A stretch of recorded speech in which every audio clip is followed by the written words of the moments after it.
Hello, I'm Ollie and this is Crib and Ollie, where I talk about crime, pulp, horror, that kind of thing. Today I want to talk about why trash isn't a dirty word.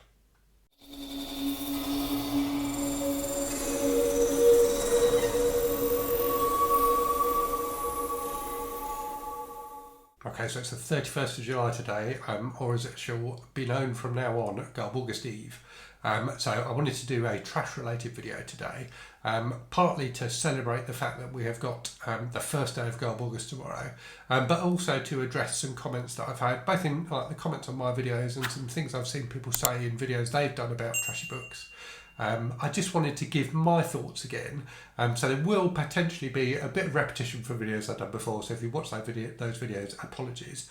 But I thought it was just worth talking about it again as we move into August, just to give my thoughts on what trashy books are and why it's important that we read them.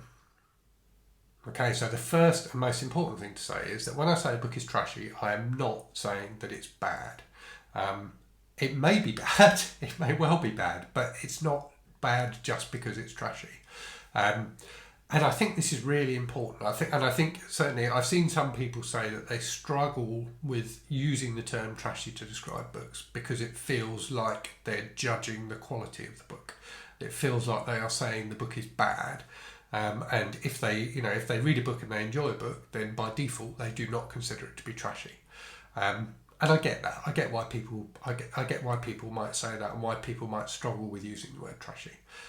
So let me talk about what I mean when I say a book is trashy. And it's pretty simple. What I mean when I say a book is trashy is that it's a book that has been published in order to cash in on public demand.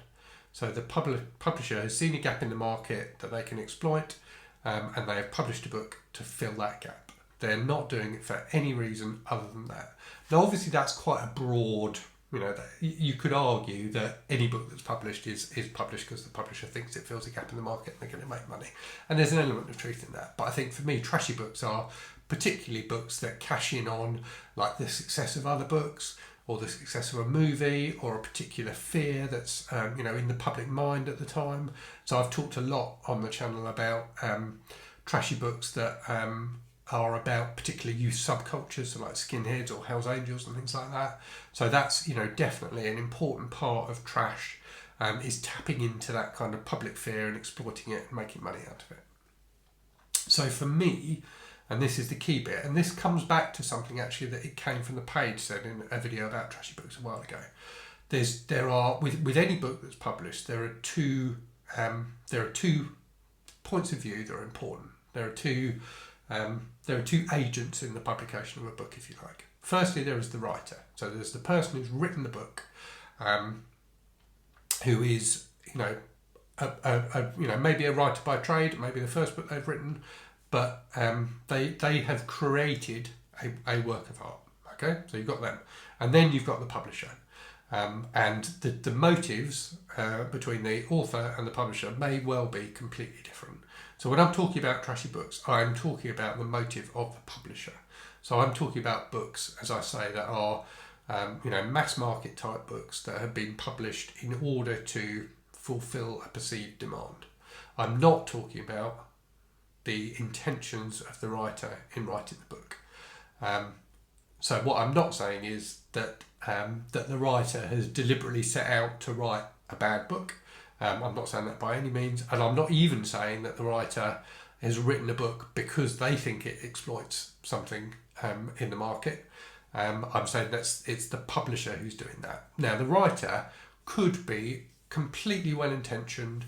It could be a real passion project for them, and it could be, and I think this happens in publishing a lot, that publishers queue up books that they've had in, that have been submitted to them, and then something changes in the market. Another type of book suddenly has a runaway success, and they look for books that they've been sent that fit into the same kind of mold. And I think some trashy books are end up in the market because of that, because of the success of another book.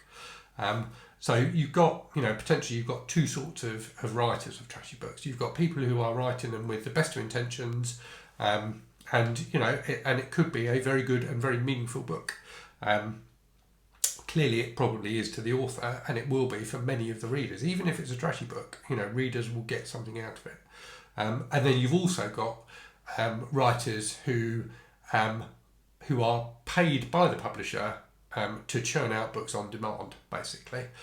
So in the example of the youth culture books that I talked about, so New English Library in the UK published dozens and dozens of these pulpy books about youth culture in the 70s in particular, pretty much all of which were written by writers that they had on the payroll who used a variety of different surnames, who they knew could just churn out 150-page trashy books very quickly. So you definitely have that. You definitely have this, kind of writers who write for the demand of the publishers. And that doesn't mean the books are bad. Yeah, it doesn't mean that they don't do a good job. It doesn't mean that they don't care about their craft. It just means that the motivation for the writer is slightly different than the motivation for a writer who is writing a book because they've got something to say. But I enjoy both types. So I really love those New English Library pulpy type books. I love men's adventure books, many of which are that kind of written on demand kind of thing. So yeah, I think there's definitely a place for both of them. So I think for me, what's important here is, and what's always important in reading, is a relationship between the reader and the book. So the fact that the book has been published with trashy motives, if you like, by the publisher, doesn't mean that the reader can't, a reader can't love the book. And there are many books which, if you look on Goodreads, at books you might think are trashy, that will have 5-star reviews from readers who have absolutely loved them, who've really got something out of them, who've got meaning from them, and that's brilliant. And that really, for me, is what Garb August is about. It's about opening up to the wider, kind of reading world, to people who've got booktube channels, to people who subscribe to booktube channels, and watch this content. It's about getting people thinking about that, getting people thinking about the fact that because a publisher has pushed out a book to make a buck, that doesn't mean it's a bad book. It doesn't mean it doesn't have value. And I think one of the things that's really important about trashy books is they tend to be topical. And by that I mean they tend to have a short shelf life. So when you think about the youth culture books that I keep on coming back to, and I keep on coming back to them because I think they're a great example of trashy fiction, they were written to fulfil a very particular demand at that time. The most famous of those books are the Skinhead books by Richard Allen, which were hugely successful. I think the first one sold over 1 million copies. But clearly, the skinhead culture and therefore public concern about skinhead culture did not last for that long. It lasted for like 10 years, say, something like that, maybe a bit longer, but not much longer. So the shelf life for those books is fairly short. It's not like a Stephen King book where it's clearly that may not be a great example because Stephen King's such a hugely successful writer, but there are many books from like the 80s and 70s that are still in print today because the publishers still see a demand for them, whereas these kind of trashy books, there's a particular window, and that's why publishers want people who can write books quickly. There's this particular window that they need to exploit to make money. So they get the books out as quickly as possible, and then as soon as that demand dies down, and it will do because the books have been published to fulfill a perceived demand in the public. So when that interest wanes, the demand for the books will ramp down. As soon as that happens, they'll stop publishing the books, and that's why so many trashy books are now out of print. So this one I've got in front of me, The Piercing by John Coyne. This isn't in print anymore. I had to buy an old battered vintage paperback copy of it because it's this is a book that taps in on the success of things like The Omen and The Exorcist, and as soon as that as soon as interest in those things started to wane, as soon as interest in kind of devil worship and things like that and that whole satanic panic passed away, publishers didn't want to publish books like this anymore. And what that means is, and this is getting to the heart of Garb August. What that means is there are loads loads, hundreds, thousands of fantastic books that are not in print anymore and have fallen out of the public eye because they were published to cash in by the publisher, with the intention of the publisher of cashing in on a particular demand at the time the book was published. And that demand, that perceived demand doesn't exist anymore. So the publishers aren't interested.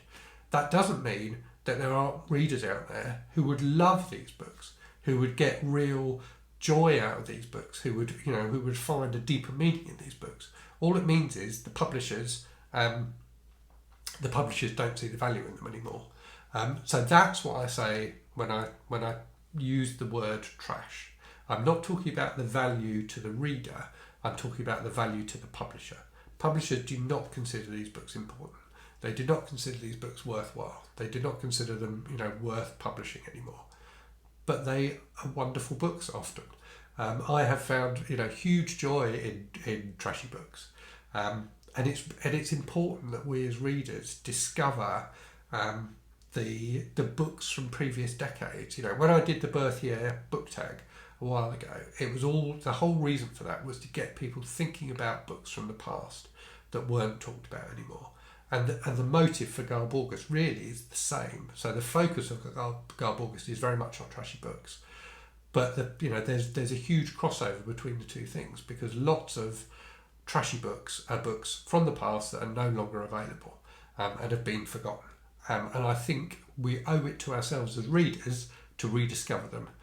There is a world of fiction and non-fiction out there that we ignore, because when it was published, the publishers put cheesy covers on it like this to cash in on a demand at the time.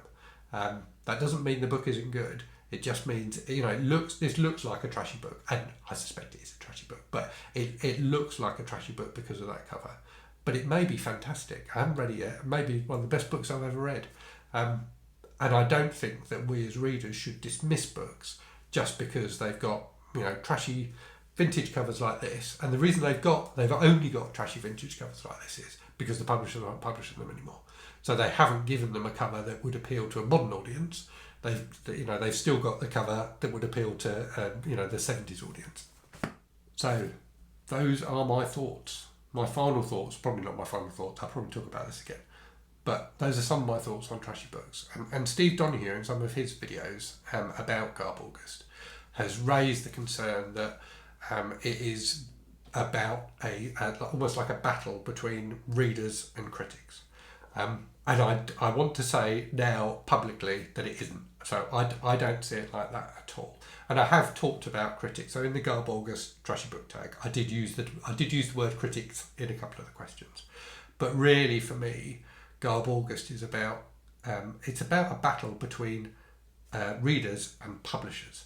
It's about us as readers reclaiming books that publishers don't see value in anymore, and showing that we do think they have value.